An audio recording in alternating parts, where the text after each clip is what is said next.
Hi friends, welcome to our channel. Oh my God 2 hours 35 minutes run టైంతో 2023లో హిందీలో మాత్రమే రిలీజ్ అయిన ఈ మూవీ జియో సినిమాలో ఇప్పుడు తెలుగులో అందుబాటులోకి వచ్చింది భయ్య. ఇది ఒక కామెడీ డ్రామా మూవీగా చెప్పవచ్చు.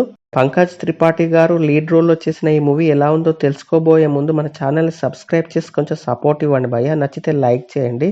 ఇక మూవీ ప్లాట్ ఏంటంటే, పంకజ్ త్రిపాఠి గారు శివ భక్తుడు, ప్రతిదీ దేవుడున్నాడు అనే ఫీలింగ్ తో ఉంటాడు.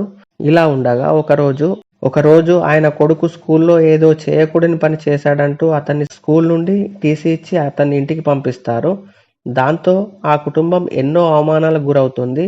దాంతో అతని తండ్రి ఏం చేశాడు, అసలు కొడుకు చేసిన తప్పేంటి, తర్వాత ఏం జరిగింది అనేది మిగతా స్టోరీ. మూవీ చూసాక నాకైతే నచ్చింది భయ్య. చెప్పుకోవడానికి సిగ్గుపడే విషయాన్ని మూవీగా ఎగ్జిక్యూషన్ చేసిన విధానానికి మొదటగా సాల్యూట్ చెప్పాలి. సెక్స్ అనేది ఎడ్యుకేషన్ లా చెప్పాలి అనే కాన్సెప్ట్ చాలా బాగా హెల్తీ వేలో చూపించారు. ముఖ్యంగా సెకండ్ హాఫ్ లో వచ్చే కోర్టు సీన్ డైలాగ్స్ కొంత ఆలోచింప చేసేలా ఉంటాయి. సెన్సిటివ్ విషయాలను చాలా బాగా చూపించారు. దర్శకుడు మూవీతో ఏం చెప్పాలనుకున్నాడో దాన్ని సరిగ్గా ఎగ్జిక్యూషన్ చేశాడని చెప్పొచ్చు. పిల్లలకు సెన్సిటివ్ విషయాల మీద అవేర్నెస్ ఉండాలి అనే ప్లాట్ బాగుంది.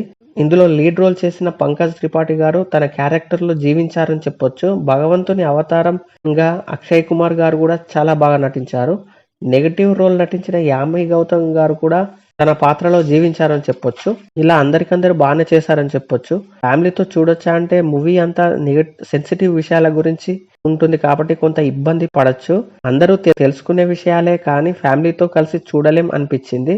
సినిమాటోగ్రఫీ బాగుంది, బ్యాక్గ్రౌండ్ మ్యూజిక్ కూడా బాగుంది. ఓవరాల్ గా మూవీ అయితే నాకు నచ్చింది భయ్య. మీరు కూడా చూసేయండి, ఎలా ఉందో కామెంట్ చేయండి. Thank you for watching.